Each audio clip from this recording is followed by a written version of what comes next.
They walked into the ballroom, and everyone stood at the side of the fairy godmother. Everyone, please have a seat.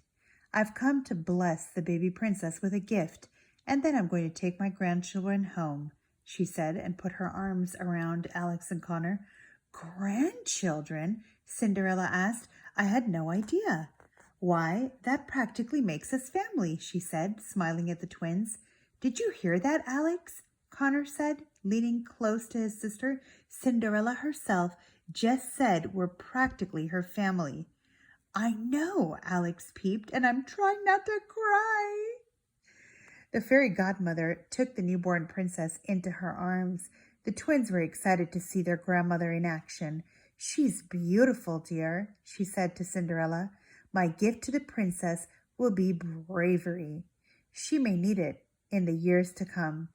The fairy godmother kissed the newborn's cheek. Her lips left a sparkly mark on the infant's face, and it slowly faded away as the gift was absorbed. Before I go, I have one more gift to give, the fairy godmother said, and took out her long crystal wand. Will the gentleman known as Froggy please come to the front of the room? Froggy, who had been partially hiding behind the charming kings, cautiously met the fairy godmother in the middle of the room. Thank you so much for looking out for my grandchildren, the twins' grandmother said. I will never be able to thank you enough, but for now, I'd like to take away the curse put upon you. Froggy's mouth opened extra wide. He kept looking back and forth between the twins and the fairy godmother. He started but couldn't finish.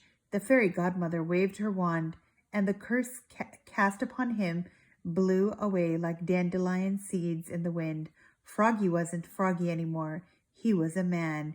He was a very attractive man, too, with dark hair and eyes that illuminated the entire room. It was shocking for the twins to see him as anything else. Charlie? King Chan said. Is that you? The charming brothers all leaned closer to him. They stared at him as if they were looking at a ghost. Hello, brother, Froggy said. It's been a long time. The charming's amazement eventually wore off and turned into celebration. They ran over to their long-lost brother and vigorously embraced him. The room erupted with joy at the long-overdue reunion. Red Riding Hood was quietly blushing to herself. She was looking at Prince Charlie in a completely new way. He wasn't the friendly frogman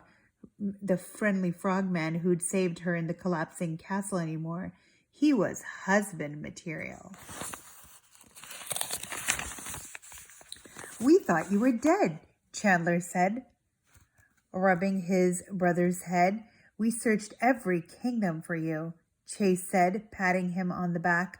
Now you know why you couldn't find me, Charlie said, and shrugged. Why didn't you tell us? Chance asked. I was ashamed, Charlie said. I didn't know any better. I thought I had to hide. Please forgive me. The twins couldn't believe it. Now they knew why he had been acting so strange when they'd arrived. So you're a prince? Alex asked with a gigantic smile on her face. You forgot to mention that part? My apologies, Charlie said. I could have sworn I mentioned it over lily pad tea. They laughed together. Charlie ran over to the twins and hugged them almost as tightly as his brothers had just hugged him. Thank you, Charlie said, for inspiring me to come out of that hole in the ground. Thank you, Alex said. I'm still calling you Froggy, Connor said. The fairy godmother waved her crystal wand one last time, and a door appeared in the middle of the ballroom. She walked over to the twins and placed a hand on both of their shoulders. It's time, she said. The twins recognized the door immediately. It was the front door of their rental house. They had never been so happy to see it. A light was shining through it. They knew their mother was waiting for them on the other side. All the kings, queens, and fairies in the room looked at Alex and Connor sweetly. Although most of them had had their predicaments with the twins, they were sad to see them go. Say goodbye, Grandma told the twins.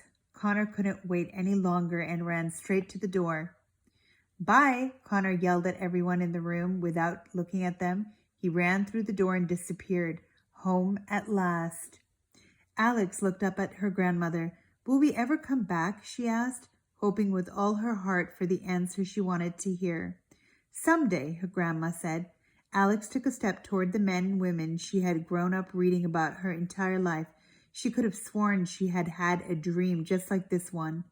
She had been meaning to say something and decided this might be her last chance to say it. I know this may not make any sense, but thank you for always being there for me, Alex said. You're the best friends I've ever had.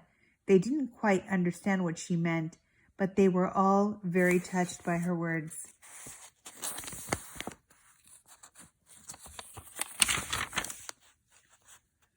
Come along, dear, her grandma said, and escorted her to the door.